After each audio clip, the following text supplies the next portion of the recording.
আমাদের রবিবার আসতে আরো 2 দিন, এই 2 দিনের মধ্যে কত মায়ের কোল খালি হবে এটা আমরা নিজেরাই চিন্তা করে নিতে পারি। দেশের মানুষজনকে শূন্য করে ফেললে কাদের উপর হুকুম খাটানো হবে? যখন আমার ভাই বোনের গায়ে হাত তোলা শুরু করলো, তাদের মায়ের কোল খালি করে দিল, তখন তো আমরা চুপচাপ ঘরে বসে থাকতে পারি না। আমাদের বাংলা বইয়ের সিলেবাস 18 বছর বয়স, আমি কিংবদন্তির কথা বলছি, এগুলো খালি আমরা পরীক্ষায় পাশ করার জন্য পড়ি না, ওইখান থেকে আমরা যা শিক্ষা নিয়েছি এটার কারণে আজকে আমরা রাজপথে। 1971 সালেও তো বৈষম্যের জন্য আমাদের চাকরির পিতা লড়েছেন, আমরা কেন লড়তে পারবো না? না, আমরা আর আমাদের মেধাবী ভাই বোনের মৃত্যু দেখতে চাই না, তো আমরা থামবো না, রাজপথ থেকে সরবো না। গায়ে হাত তুলছে তারা এক একটা কাপুরুষ, তারা রাতে কেন আমার বোনের হলে গিয়ে অ্যাটাক করবে? দিনের বেলা কি সামনাসামনি আসতে পারে না, রাতের বেলা হলে অ্যাটাক করছে, এখন গায়ে হাত তুলছে কি? এটা যদি প্রশ্ন থাকে এটা আমরা কেউ বলবো না, এটা আমাদের নিজেদের বিবেক থেকে বুঝে নিতে হবে। আমরা আমাদের দাবি যতক্ষণ না হবে আমরা রাজপথ থেকে নড়বো না। আমাদের লাগলে আমরা রাস্তায় মারা যাবো, তা ঘরে এসির পেছনে ফোনের পিছনে লজ্জায় মরতে পারবো না। দিন আগে থেকে দেখছি আমাদের ঢাকা বিশ্ববিদ্যালয়ের আমাদের ভাইয়েরা বোনেরা তাদের কোটা সংস্কারের ছাত্র বৈষম্য দূর করার জন্য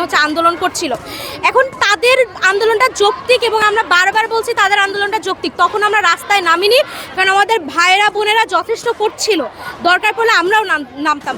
কিন্তু তারপরে রাতারাতি এখন তাদের গায়ে যে হাত তুলছে এটারই প্রতিবাদ করে আমরা আজকে রাজপথে যে দেখি না কেন। আমাদের ঠিক আছে, আমাদের দাবি মানছে না, কিন্তু আমাদের ভাইদের বোনেদের গায়ে হাত তুলবে কেন? এই ঢাকা থেকে গিয়ে জাহাঙ্গীরনগরে অ্যাটাক করছে, রংপুরে অ্যাটাক করছে, এটার তো যৌক্তিকতা দেখছি না, এখানে আমি কোনো মানবিকতা দেখছি না। আমরা না মানুষ দেখে কে কাকে হামলা করছি এটা দেখছি না, আমরা কারণ মানে স্পেসিফিক কোনো দল বা কোনো মানুষের বিরুদ্ধেও বলছি না, আমরা খালি বলছি মানবিকতা নিজের মধ্যে আনো, এই ছাত্রছাত্রীদের গায়ে হাত তোলা বন্ধ করো।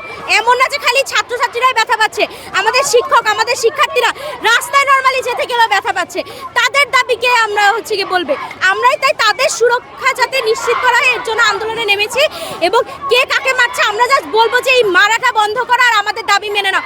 তাদের রক্ত প্রতিটা বিশ্ববিদ্যালয়ের প্রত্যেকটা চাকরির আসনে প্রত্যেকটা জায়গায় তাদের রক্তের ছাপ থাকবে। এরপর যারা আমরা আসনে যাবো, আমাদের দাবিটা যখন মানা হবে প্রত্যেকটা জায়গায় রক্তের আমাদের কৈফিয়ত দিতেই হবে, এই রক্তের প্রতিদান দিতেই হবে। 1971 সালে যখন নির্বাচনে আমরা আসন পেয়েছিলাম তখন কি বলেছিল যে আমরা রোববার আপনাদেরকে গিয়ে কথা শোনাবো, রোববার আমাদের সিদ্ধান্ত দিব। তখনই 25-এর রাতে কালো রাতে আমাদের ভাই বোনদের মেরে ফেলা হয়েছে, আমার দাদা দাদি বাবা মাকে মেরে ফেলা হয়েছে, তখন তো আমরা চুপ থাকতে পারবো না। এখন যেরকম বলছে রবিবার আমরা রায় দিব, এই 2 দিনে কতজন আমরা আর মৃত্যু দেখতে চাই না।